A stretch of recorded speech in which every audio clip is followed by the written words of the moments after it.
E aí, sabe, às vezes a gente se pergunta o que de fato significa se esforçar de verdade. Pois é, hoje a gente vai mergulhar num enigma bem antigo, um que usa a matemática de um jeito, olha, super inesperado para ensinar uma lição incrível sobre o que é superação. A pergunta é essa aí, e ela vem direto do Talmud. Parece um quebra-cabeça, né? Quer dizer, como assim? Uma única vez a mais e isso separa o que é comum do que é, sei lá, divino? É exatamente esse o mistério que a gente vai tentar resolver aqui. Bom, para começar a entender essa matemática espiritual tão estranha, a gente precisa voltar um pouco no tempo e sacar o contexto por trás dessa ideia. Olha só o que diz o texto. Aquele que serve a Deus é quem revisa 101 vezes. Aquele que não o serve é quem revisa 100. Parece uma regra meio aleatória, né? Por que 101? Mas o segredo não está no número em si. A verdadeira mágica está no que ele representa, o poder do esforço. E aqui a gente chega no poder de mais um. A primeira peça desse quebra-cabeça está no número 100. O que será que ele significava naquela época? Então, a chave é a seguinte. Nos tempos do Talmud, o padrão era revisar uma lição exatamente 100 vezes. 100 não era um número aleatório. Era a norma, o esperado. Era o que todo estudante dedicado fazia. Era, digamos, a linha de base. E é aqui que a coisa fica interessante. As 100 primeiras revisões, isso era o hábito, o esperado. Era quase um piloto automático, sabe? A diligência natural. Mas a revisão de número 101, essa era outra história. Ela era o esforço, o extraordinário. Exigia uma escolha consciente de ir além, de quebrar a rotina e o conforto. Então, o ponto central é esse 1. Esse único passo a mais representa todo o esforço para quebrar a nossa própria natureza, os nossos hábitos. E é por isso, acredite se quiser, que essa única vez a mais se torna mais poderosa, mais valiosa do que todas as outras 100 juntas. É impressionante. E para essa ideia ficar ainda mais clara, o Talmud traz uma analogia ótima, uma historinha bem simples sobre o valor de ir um pouquinho além. Imagina só, os condutores de burro daquela época. Uma viagem padrão de 10 milhas custava uma moeda, um zuz. Mas, se alguém pedisse para andar 11 milhas, só uma milha a mais, o preço dobrava. Dobrava. Por quê?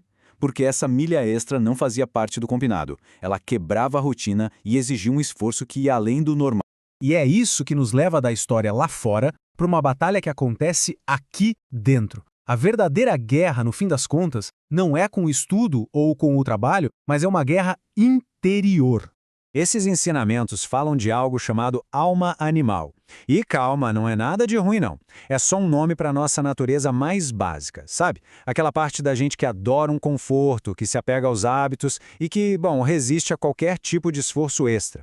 Sendo assim, o verdadeiro serviço não é sobre a ação em si. Não é sobre quantas vezes se revisa a lição. O que conta mesmo é o esforço interno, a luta para superar essa nossa natureza e, mesmo assim, fazer o que precisa ser feito. É sobre vencer essa batalha interna.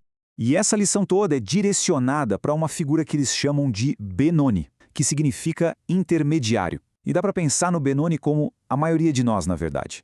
A gente não é perfeito, mas também não é o contrário. A gente está sempre ali no meio do caminho, numa luta constante entre nossos hábitos e nossas melhores intenções. Ok. Então, o que significa servir? Como é que essa pessoa intermediária trava essa batalha no dia a dia? O que realmente conta como serviço? Basicamente, existem dois caminhos. O primeiro é despertar uma motivação maior, um amor, através da contemplação. E o segundo é usar essa motivação como combustível, como a força necessária para dominar a resistência da nossa natureza e, enfim, fazer aquilo que é difícil. E esse serviço tem dois níveis. Existe o que eles chamam de serviço perfeito, que é gerar uma inspiração totalmente nova através da meditação.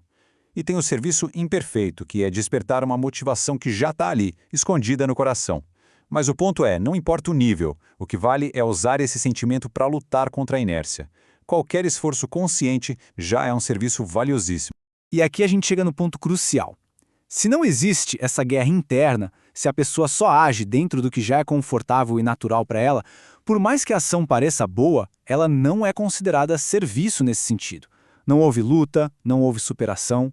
Essa citação final amarra tudo perfeitamente. Para ser considerado alguém que serve, o bainonia, ou seja, a gente precisa lutar contra a própria inclinação. O serviço, então, é definido pela luta. É esse esforço consciente para ir além de si mesmo que transforma uma ação comum em algo com significado muito maior. Isso tudo nos deixa com uma pergunta para refletir. Trazendo essa ideia para a nossa vida, para o nosso dia a dia, onde é que está a nossa 100ª vez? Qual é aquele pequeno esforço a mais, aquele passo além do hábito, que pode dar um significado totalmente novo para tudo que a gente faz? Fica aí a reflexão.